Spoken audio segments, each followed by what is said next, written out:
não é o meu forte falar em público. Eu falo ali no Skank, porque já ali é meu habitat, né? Eu estou no palco, assim, estou tocando, então é mais fácil falar. Mas se subir em cima, vai lá, fala alguma coisa. Posso falar, mas não é o que eu gosto de fazer. Eu acho que tem gente que faz isso muito bem, com muito mais tranquilidade. Então, eu falo ali dentro daquele ambiente já, Uhum. aquele climão ali de show. E você fica em silêncio também? Tem momentos assim que você fica um dia inteiro, Então, por exemplo, sem falar, sem cantar? Ou não? não, o dia inteiro sem falar e pode levar no psiquiatra, que aí é depressão. Ou então o cara está fazendo um repouso de voz. É. Não, é muito difícil eu ficar calado. É muito difícil.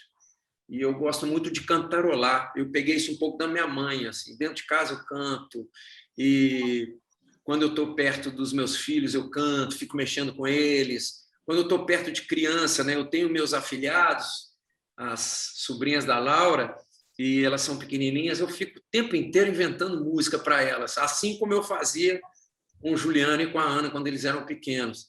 Então, eu gosto muito desse clima, assim, dentro de casa. Eu não sou de ficar muito calado, não. Gosto de ter meu tempo, às vezes, vendo um programa de futebol, vendo um programa de música. Gosto de ficar sossegado, às vezes, mas eu sou mais falante. Não sou muito de ficar calado, não. E você fala de sentimentos? Tem facilidade para isso? Algo que na nossa cultura, para o homem, é um pouco mais complicado, assim, historicamente, por milhões de motivos que eu não preciso de explicar, mas os homens têm uma dificuldade de se expressar, né, nessa área. Eu também acho. Também acho que já a cultura brasileira não favorece isso. A nossa, por exemplo, lá fora eles têm um hábito em alguns países de perguntar em inglês, how do you feel? Uhum.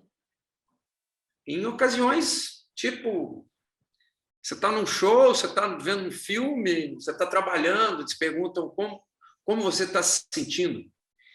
Não existe essa pergunta para nós, no É, Brasil. verdade. Não existe. E é importantíssimo. Eu me sinto bem, não estou legal, hoje não está rolando, eu estou A gente pensando tem a aqui no péssima negócio. mania de perguntar, né, como é que você está? Tudo bom? Todo mundo sempre está bem. É, Todo mundo sempre está é. bem. Pois é, isso é mais uma saudação do que querer mesmo saber como o outro está. É. Né? Às vezes o outro você quer saber como eu... E aí, como é que tá? Não tá legal. Aí começa a falar, você fala, então tá bom, mas eu tô atrasado aqui. Não, A mas você gente sabe o não que que é tá... muito doido? Às vezes você pode falar com a pessoa, não estou muito legal não, então, mas não significa que você quer também, né, contar o motivo, mas É, simplesmente, é, às vezes uma pessoa pode te dar uma resposta legal que vai até te levar ali de alguma forma. mas aí pode também até você passar um pouco por antipático, né? Pô, fulano, fui perguntar como é que ele estava, ele falou que não tá legal. E não quer me contar. Mas a gente É, não tem. Como é que você se sente? Não tem essa pergunta. A gente não costuma perguntar. é. Né? Porque falar como está sentindo não é fácil. Você perguntou para mim, eu não acho que para mim seja fácil falar de sentimento, não. E olha que fiz uma faculdade que a gente é treinado para isso, né? A Uhum. música é sentimento também, né? A música é falar de sentimento. Eu estou ali porta-voz, ainda que eu não seja lá o escritor das letras do Skank, muito mais das melodias, né? Tem uma coisinha ou outra minha, mas eu estou falando ali, eu estou sendo porta-voz de sentimentos, né? Então, tem que ter verdade nisso, tem que saber aquilo que você falou, é interpretação, né? Mas eu não acho, assim, para mim, uma coisa muito fácil falar de sentimento, aprofundar, não. Às vezes eu tenho meus bloqueios, né? Mas quando a gente encontra uma pessoa que vai, assim, que você sabe que vai te acolher no que você está sentindo, independente dela aprovar ou não, sem julgamento, isso não é muito comum na sociedade, não é na sociedade como um todo, na brasileira menos ainda, é muito bom, né? Você poder se expressar com alguém que te entenda, que te ouça, que não tenha julgamento, principalmente por coisas mais, às vezes, mais profundas, mais sérias, né? Uhum. Mas é um treino, é um treino. Saber escutar também é outro treino. É outro treino, é verdade. E como é que você está se sentindo depois de 1 ano de pandemia? Então, vou te perguntar isso. Isso. Às vezes bem, às vezes mal. Eu acho que eu estou me adaptando até hoje. Você imagina, Maíra, chegar para uma pessoa que há 30 anos passa numa mesma semana, costumeiramente, por 2 ou 3 estados brasileiros, no mínimo, né? Toda semana. É verdade. Toda semana. Cada semana você está num estado brasileiro, numa cidade. Você desacelerou demais, né? É uma vida frenética, né? O pessoal não tem... Só quem vive isso que sabe o que é. Mas a gente lutou e quis muito viver isso, né? A gente escolheu isso. Então, mas não é porque eu não escolhi, não é porque o fato de eu ter escolhido que eu não acho que nem tudo é legal, nem tudo é um mar de rosas nessa nossa profissão. Ótima profissão. Eu adoro, me sinto privilegiado de poder ter escolhido essa profissão, poder viver dela, poder sustentar minha família com ela, mas não significa que eu gosto de tudo que tem nela. Assim tudo na vida tem um lado bom e um lado ruim, né, gente? Tudo. É que às vezes as pessoas de fora não entendem isso, né? Sim. Não entendem muito. Mas tem uma parte que não é que eu não gosto tanto. Não vou ficar reclamando, mas também não preciso ficar dizendo é tudo legal. Tudo perfeito, lindo, maravilhoso. Não é. Mudar de cidade. E o que é pior, deixar para trás as pessoas que você ama, as pessoas que você convive, familiar, pessoa de família, da sua família, seus amigos. A gente perde completamente o fio da meada. Às vezes eu encontro com amigos meus que eu não vejo há muito tempo, mas eles encontram entre si. Então, eles estão no compasso e eu me sinto totalmente fora do compasso. Parece que eu fiquei anos num país da gringa. Eu tenho essa sensação às vezes. Mas é isso, né? A gente não acompanhou. Então, que a gente olha para trás também e fala, nossa, tem 30 anos que eu estou na estrada. Voou. Porque, imagina, parece que eu entrei num ônibus em 1993, saí tocando pelo Brasil e até em alguns países fora do Brasil e voltei. Então, passou, a gente não viu as coisas passarem, a gente estava na estrada o tempo inteiro. Claro que o Skank notou isso no momento, a gente... Espera lá, cara. Está todo mundo com um menino pequeno em casa, que é o que está acontecendo com você agora, Maíra. Está todo mundo com um menino pequeno, não vamos também chegar naquela máxima que muita gente fala, pô, fiquei 20 anos na estrada, não vi meus filhos crescerem. A gente até que acompanhou razoavelmente bem para uma banda que está aí sempre na estrada, sempre esteve na estrada, né? Mas, bem ou mal, é isso, essa vida insana que a gente leva. Quando parou, para a gente foi um choque. Né? Porque imagina, para quem já tem uma vida que não viaja tanto, já foi um choque ter que ficar, né, dentro de casa, não poder aglomerar, não poder encontrar com os amigos, não poder fazer um tantão de coisa que gosta. Imagina a gente não pode fazer isso, não pode trabalhar, né? Claro, teve alternativa, a válvula de escape que foram as lives. Mas não é a mesma coisa. Não é a mesma coisa, é muito diferente. Então, eu estou tentando várias formas de sobreviver a essa pandemia, mas me considero numa classe privilegiada que pode ficar em casa. Sim. Então, eu tenho ficado muito em casa. Então, melhorei muito para lavar louça. Hoje eu sou expert em lavar louça. Nas coisas de casa, eu melhorei assim muito. E propus algumas coisas para mim. Então, durante a pandemia, eu quero chegar no final da pandemia com algumas músicas inéditas compostas.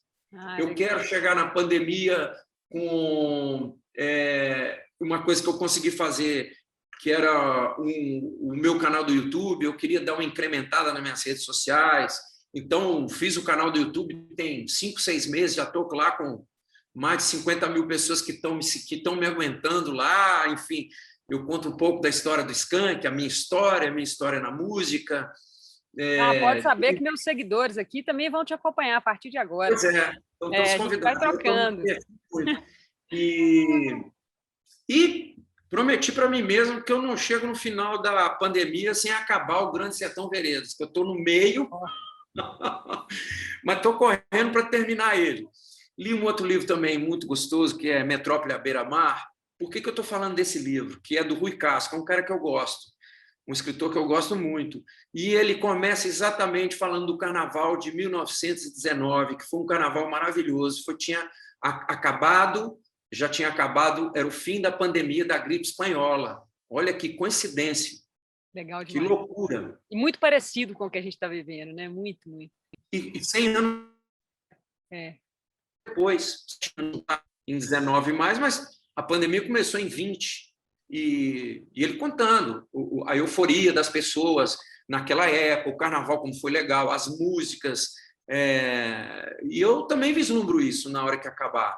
Uhum. Mas não há como eu ficar um pouco impregnado dessa tristeza das pessoas que estão morrendo, as pessoas que estão perdendo pais, avós, tios, primos, irmãos, amigos, filhos. Não há como não se tocar, né? Como a gente não ficar impregnado dessa tristeza. Então, isso eu tenho tentado, enfim, não ficar alheio completamente, mas também não dá para ficar o dia inteiro triste, né? A gente tem que... eu acho que você está fazendo uma coisa muito legal, que é fazer o melhor que é possível nesse momento, né? A gente tem que nem sei se é possível. Com a realidade. Eu às vezes eu fico, vou até te confessar aqui, que eu fico, será que não era para eu estar no estúdio e tal? Poderia estar já gravando músicas novas e tal. Eu estou querendo gravar umas coisas e ainda lançar com o Skank antes da nossa turnê de despedida, mas eu estou com muito medo de ficar no estúdio, sabe? Uhum. Querendo ou não, são ali 3, 4, 5 pessoas que use máscara, todo mundo, mas se for cantar, eu vou ter que tirar a máscara. Então, a gente que fala, né, fica mais exposto, não tem jeito. Né? Então, não estou achando um ambiente seguro. Uhum. E eu estou querendo, assim, eu estou sendo razoavelmente precavido com a pandemia, sabe? Eu fiquei bastante em casa. E é isso. Já fiz as pazes com o violão, tenho tocado muito violão, mas eu acho, Maíra, que não há solução melhor do que o distanciamento social. Sim. Algumas pessoas têm que trabalhar, né? A gente mesmo teve, durante a pandemia, em alguns momentos a gente se arriscou trabalhando, mas eu me considero numa situação muito mais privilegiada. Tem gente que precisa trabalhar, eu entendo isso, mas o certo seria agora que as pessoas se mobilizassem para tentar ajudar quem precisa trabalhar, né? E não pode ficar tanto em casa, confinado, se a gente conseguisse uma maneira de ajudá-los e que eles pudessem ficar também não o tempo todo transitando, né? Isso seria o ideal. Eu sei que é quase impossível, mas isso seria o ideal. O Estado ajudar, esses grupos econômicos que comandam o Brasil se tocarem para isso e ajudarem também, e as pessoas que enriqueceram muito na pandemia, né? Quando a gente fala, todo mundo ficou mais pobre, não é que o dinheiro foi para Marte, o dinheiro mudou de mão. Vocês todos que estão acompanhando a gente aqui sabem, tem muita gente que enriqueceu durante a pandemia. Por que não essas pessoas, então, uma vez que foram agraciadas, né, darem sua contribuição, uma contribuição maior? É isso que eu penso. Mas não vejo muita chance disso acontecer agora. A gente está vivendo um momento muito difícil no Brasil, um governo também que não ajuda, mas o ideal seria esse, né? O ideal é a gente fazer a nossa parte e ajudar aquelas pessoas que não podem ficar em casa confinadas, né? Que tem que sair para trabalhar. São essas pessoas que geralmente estão pegando mais o vírus, estão mais expostas. Então, praticamente, né?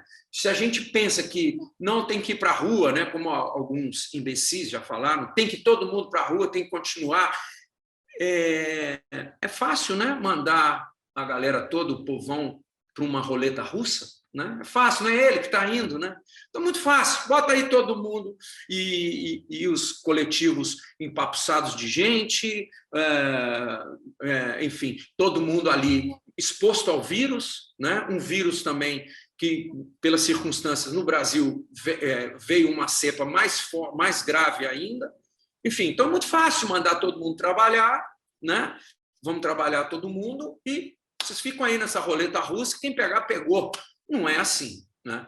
Então, eu acho que falhou o país, falhou o governo, falhamos nós como sociedade. A pandemia escancarou nossas diferenças, o nosso despreparo e eu estou aqui. Vamos torcer para que a vacinação ande mais um pouquinho e a gente possa ter um alento, né? Possa dar uma respirada. Isso. Porque não há como a gente não falar isso nessa entrevista, né? Não tem jeito, né? A gente está aqui se falando de longe, a gente mora perto, poderia estar encontrando, mas de forma alguma. E você falando, né, dessa maneira, a gente vê que você é muito autêntico mesmo, expressa sua opinião, sempre foi assim, e por causa disso recebe também críticas, né? Aí eu queria te fazer essa pergunta: como é que você lida com isso, assim, com que as pessoas falam do que você fala? Então, se eu falar que eu gosto de receber crítica ruim, eu estou mentindo. Eu gosto de receber crítica boa. Mas eu não,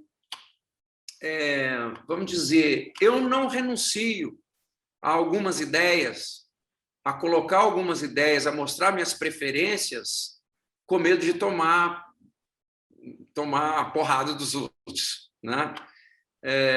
Eu acho, Maíra, que você querer agradar todo mundo impossível. Ser uma espécie de eminência parda, né? Acima do bem e do mal, né? Eu desencano disso totalmente. Muitas pessoas me perguntam: pô, mas e os haters, cara? Tem nego que entra na rede social para te atacar, para o seu posicionamento político, até por questão de futebol. Fala, estou colocando ali o que eu acredito. Eu não vou... Porque, sabe, Maíra, você se esconder também é uma forma de manipular. É uma forma de manipular a percepção do outro sobre você. Uhum. Então, eu gosto de falar para qual time eu torço, eu gosto de falar minhas preferências, eu gosto de falar das minhas convicções sociais, minhas convicções políticas. Eu acho muito importante. E cada vez mais você vai ter pessoas que gostam, que corroboram sua ideia, que compactuam com você, e pessoas que não e que acham que você, por não pensar como elas, deveria ficar calado.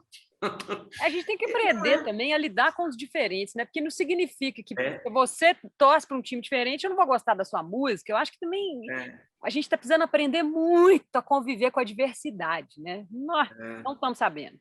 Mas tem muitas pessoas que não compactuam das minhas ideias, nem paixão clubística, e gostam do Skank. E eu tenho isso na minha vida. Uhum. Eu tenho amigos que pensam o país de um outro jeito, que eu acho que está muito equivocado. Mas eu não vou brigar, não brigo com eles, assim, tipo, romper, né? Não, o cara pensa de outro jeito, né? Que bom que agora estão aparecendo essas pessoas, né? As pessoas estão se colocando mais e tal. Não compactuo, não concordo, mas não é motivo para deixar de gostar. Dentro do Skank mesmo. Pra gente... Futebol é bobagem. Futebol é bobagem. Eu estou falando mais de coisas sérias. Mas aí eu acho que é importante agora discutir essas coisas, né? É importante as pessoas se colocarem e fazer com que o outro te conheça também, né? Não ficar atrás da moita ou mineiramente em cima do muro, né? Eu acho que Maíra, eu prefiro que as pessoas que venham me acompanhar, venham me seguir, sabem exatamente o que estão comprando. Ah, Samuel é aquele cara ali que há 30 anos faz esse tipo de música, ele pensa desse jeito, ele gosta de futebol, ele, né, torce para o Cruzeiro. Ah, que ótimo, está claro para elas. Não está levando gato por lebre. E para a gente ir finalizando, assim, o que você pode dar de dica para uma pessoa que quer aprender a se expressar melhor, a falar melhor, né? Ser ela mais na essência mesmo? O que você pode dizer? Você já deu a resposta aí. Eu não sou, Maíra, um professor dessa área.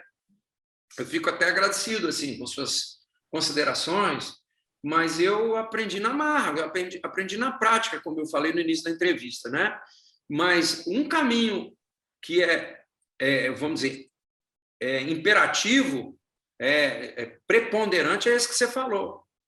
Você ser real, você ser verdadeiro. O Essa coisa de nervosismo, tentar ser o que você não é, acho que deve dar muito mais trabalho. Né? o nervosismo ele vem muitas vezes da dúvida de você com você mesmo. Será que eu consigo? Nós meninos gostamos de falar, será que a gente dá conta? Será que eu Aí dou vem o conta? psicólogo. Aí é trabalhar, né?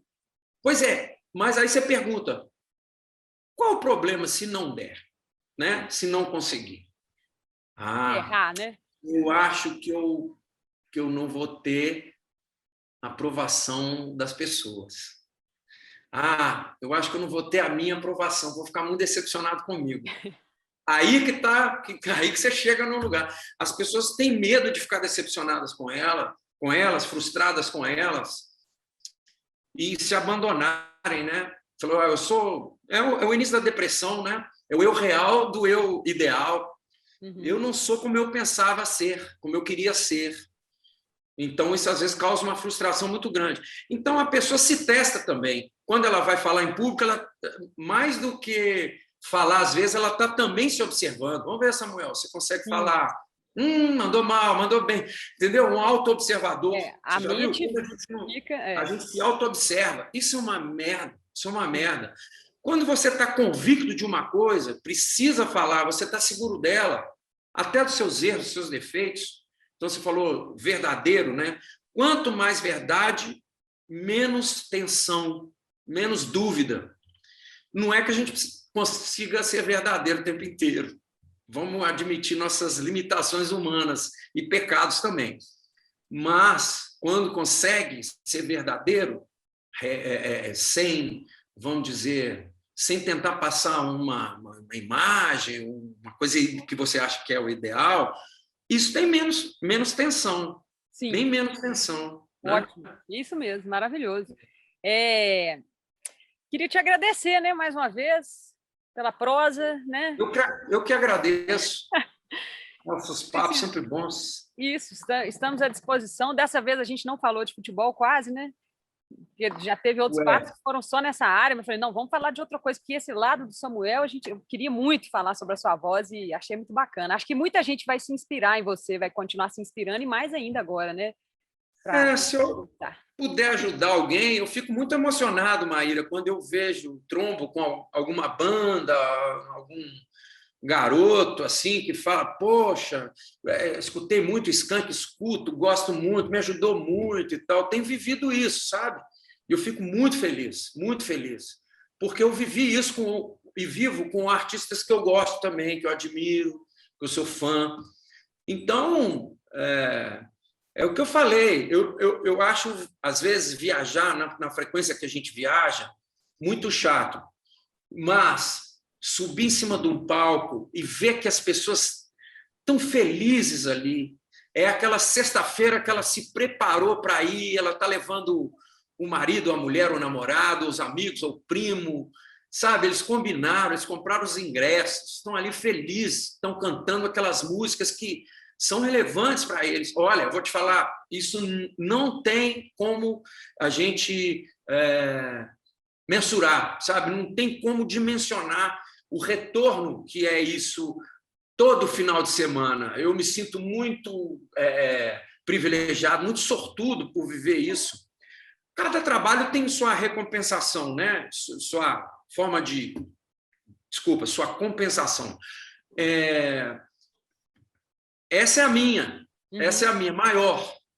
pensar assim, às vezes, que eu estou lá longe, num lugar, sei lá, Sobral, igual a gente já tocou, né, no interior do Ceará, e chega lá e toca uma música do Skank, que nem é das mais conhecidas, tipo Canção Noturna, né? E você começa a música e Misterioso Luar de Fronteira, tá todo mundo cantando. Olha, você vê, é um negócio que nasceu ali, ali em Belo Horizonte e tal.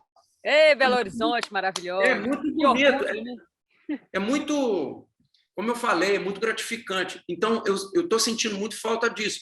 Mas é bom também ficar um tempo sem, porque é uma outra experiência e tal. Sim, acho que todo mundo tem a possibilidade de virar a chavinha para aprender com essa experiência que a gente está vivendo. E principalmente para nós, pessoas desse ramo, dessa minha classe, né, de profissão, que temos essa espécie de uma massagem de ego todo final de semana, né? Agora a gente está tendo que viver sem ela. Então, caindo mais na nossa realidade, né? Na humildade do dia a dia, de lavar louça, né? De passar uma vassoura ali no lugar que você não... Né? Fazendo coisas que a gente costumeiramente não faz. Então, isso está sendo também uma experiência muito boa, né? Maravilha. Obrigadão, querido. Valeu, Maíra. Valeu demais. Aqui, te vejo no seu próximo show. Se precisando da gente aí para a live, pode chamar, que vai ser um prazer. Pois é. O pessoal fica ligado aí nas nossas redes sociais. Assim que as coisas estiverem seguras, o Skank finalmente voltará à estrada e cumprir o prometido, que era a turnê de despedida, né? Maravilha. Valeu demais. Aqui. Beijo aí na família. Beijo na família.